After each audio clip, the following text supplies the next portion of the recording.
All right, as always, thank you for stopping in. And as I've been exploring Nephthys, I want to give a little bit of a historical narrative on her mentions in the text, earliest appearance, evolution over time, and her world context. Now, this is the historical arc of Nephthys, as I call it, the Forgotten Shield of Kemet.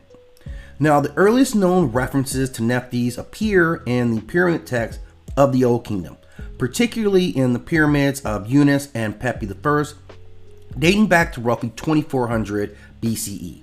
These texts are the oldest known religious scriptures in the world and already depict her as a guardian of the dead, paired with her sister Aset. Now, in these inscriptions, Nephthys is shown protecting the pharaoh, or the Nasut as it should be called, helping with resurrection rituals and functioning as a spiritual stabilizer along with Anpu or Anubis. Her titles attributed to her are the Mistress of the House, She Who Is in the House, and the Lady of the West. And this direction is associated with the land of the dead, so it has significance. In later texts, she appears in the Coffin Texts of the Middle Kingdom, roughly 2100 BCE to roughly 1600.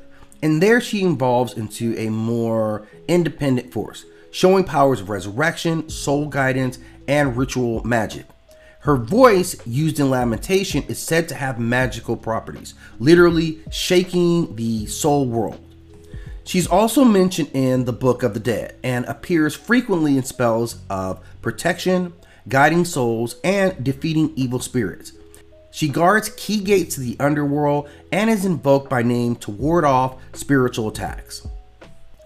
Unlike deities like Aset or Amon, Nephthys never had a massive standalone cult, but she is venerated deeply in ritual spaces tied to funerary rites, especially those connected to Anubis or Osiris. Her worship centers were at Abydos, which was the cult center of Asar, and she is honored in annual resurrection festivals there. She was worshipped in Heliopolis in her role as a part of the divine family, the Ennead. In the Philae temple complex, she shared rituals with her sister Aset, particularly during Osiris's passion plays. And she's featured at Dendera, and some rituals include her in the protective ceremonies for Hathor's temple. She is also worshipped through priests lamenters, who would act out her cries during funerals or religious rites. Now, during her rise and fall from basically 2400 BCE to her peak at 1500 BCE, Kemet had existed as one of the most advanced civilizations on the planet. They were pyramid building, they had astronomy, medicine, and writing were all flourishing. Sumer was falling into decline, while the Akkad under Sargon began dominating in Mesopotamia. The Indus Valley civilization was at its peak. Nubia, or Kush to the south, was both a rival and a partner to Kemet at this time, and many dark-skinned priestesses from the south served as Nephthys mourners. During the Old Kingdom collapse of roughly 2200 BCE, this was a time of chaos, and nectars like Nephthys, who were tied to order and death, gained more spiritual weight during these times as people looked to her for hope. As solar deities like Amon gained prominence and Aset's cult expanded globally, Nephthys has become a quieter force, still honored but not often mythicized much further.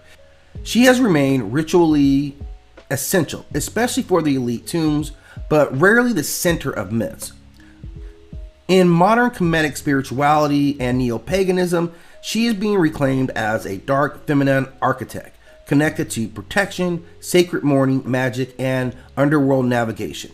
Pop culture still ignores or misrepresents her, favoring Aset, Bastet, and Sekhmet as more flashy deities.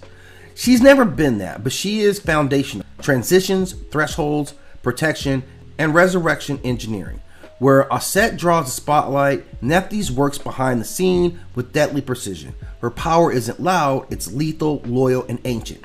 Let me know if you have more that you want to add to this reference to this deity here. And as always, I ask that you hit that like and subscribe.